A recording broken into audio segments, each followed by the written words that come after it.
All right, welcome to a continued video for Chapter 3, Section 3, Permutation Tests. Pause, write down all the red, and then play it again. So in this panel, I'm going to be stepping you through one of the exercises in the back at the end of the chapter, exercise 3.5. And it's a permutation test example, okay? So the data set for this is a bunch of flight delay times for two airlines, United Airlines and American Airlines, that were recorded in May and June. And I'll show you the data set in a little bit, but I'm just going to sort of step through the problems, and then we'll switch over to R and show you how R is getting the answers that I'm presenting. Okay. All right. So in part A, the question is there a difference in the flight delays between United Airlines and American Airlines? Okay. So what we're going to be doing as a permutation test is we're going to be permuting which flights we denote as United Airlines versus American Airlines. That's the permutations that are going to take place. Okay.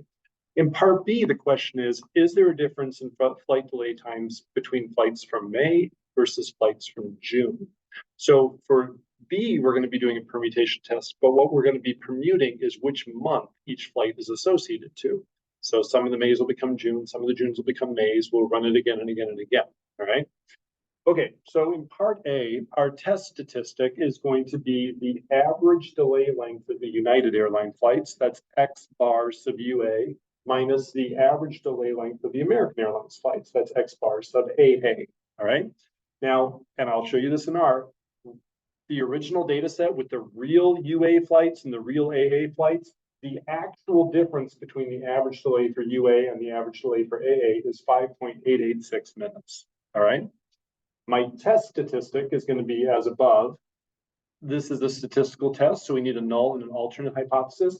The null hypothesis should be, by default, we don't believe that UA versus AA has any bearing on the average flight delay, right? Airline shouldn't matter or doesn't matter. So my null hypothesis is the mean delay time of UA flight is equal to the mean delay time of an AA flight. That's my null hypothesis. The alternate hypothesis is they are not the same, okay? And as we run through it, we're going to find a two-sided p-value of 0.0002. And for our conversation, let's just assume we set a threshold of 0.05. So our conclusion here would be that there's statistically significant evidence to reject the null hypothesis and conclude the mean delay lengths do differ by airline between UA and AA, okay? Now, in the May versus June scenario, it's going to be virtually identical. Our test statistic is going to be X bar sub June minus X bar sub May. So the average length of a flight delay in June minus the average length of a flight delay in May, okay? We will observe that the observed test statistic is 5.663. So on average, June flights get delayed 5.663 minutes longer than May flights do. Our null hypothesis, we should be conservative and say, well, no, month doesn't matter. So the mean of June equals the mean of May. Alternate is it doesn't. We get the same two-sided p-value by coincidence, still less than 0.05.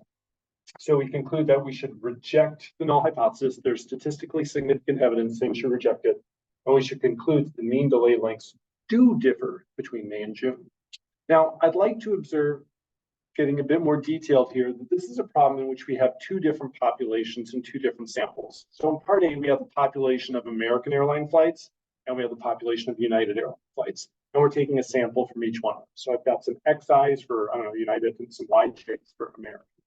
In part B, we also have two populations. We have the population of flights in May, we have the population of flights in June, and we're taking a sample from each one and doing a permutation test. Okay. All right, I'm going to switch over to the R code now, and you should maybe have it open on your machine and sort of punch through as well.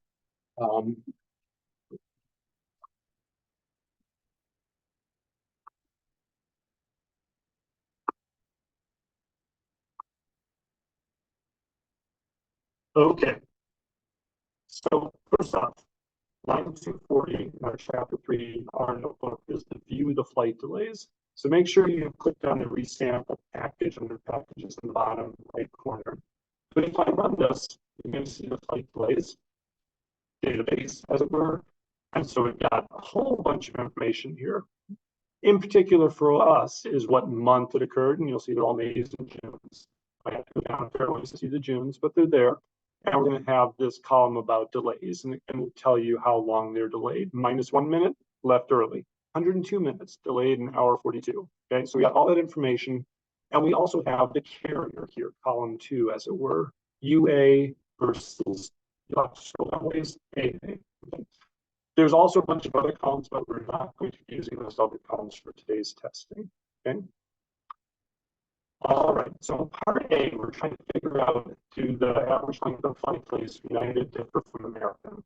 So first off, line 244, I'm going to gather all the UA information in one vector, okay?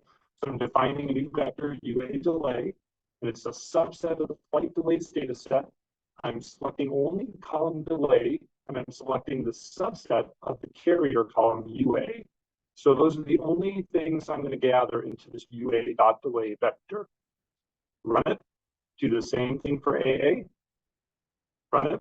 And now here's my observed test statistic, the mean of the UA delays minus the mean of the AA delays. Run it, and then if I ask for the observed, it'll tell me that number 5.886 that I had, okay? All right, so now I'm going to define another new vector that just has the delay information for both airlines. So this is all the delay information. So the new vector on 252 is delay, and it's going to be from flight delays, just grabbing the delay column. Okay, and this is what I'm going to run my permutation test on. Okay, yeah, I want to permute which airlines I'm considering to be the United airline flights. So first, let's figure out how many flights do we deal with? So what's the length of that delay vector? There's one delay for each flight. So I run 254 and 255, and I find out that there's 4,029 flights in total. I'd like to know how many of them are United Airlines flights. So I do the same command, calling it down, and it looks like there's 1,123, United Airline flights. So I'm ready to begin my permutation. We do this 10 to the 4 minus 1 times.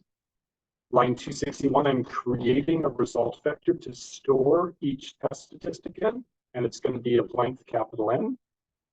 And then here, lines 262 through 266, which I will highlight, is the loop. Oops, the daisy. Which I will highlight is the loop. Okay, now here's my new index. Here's how I'm actually permuting. I'm going to take N, the entire number of flights, 4,029, I believe, and I'm going to select M of them. That's the number of United Airline flights. So I'm randomly going to select M of these N numbers to be my new United Airline flights. There's the permutation.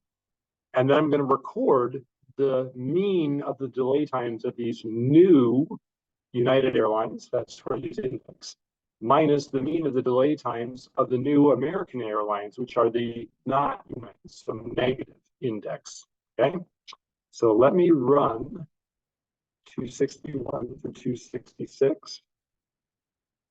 It'll take a little bit, so wait until you see that pointy cursor on the bottom left portion of the screen. There it is.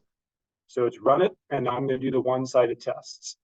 How many times is the result greater than or equal to that observed of what, 5.886?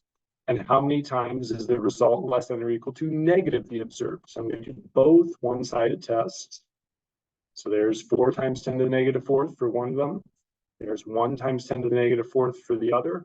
And if you recall, I take 2 times the minimum of those one-sided p-values. So I'm going to do 2 times the 10 to the 1, 2 times the 1 times 10 to the negative 4th. I make it 2 times 10 to the negative 4th, like 0.0002. If you'd like to see the histogram, there it is. And there's the observed line in red. Okay. So that's how I got the numbers presented on the board.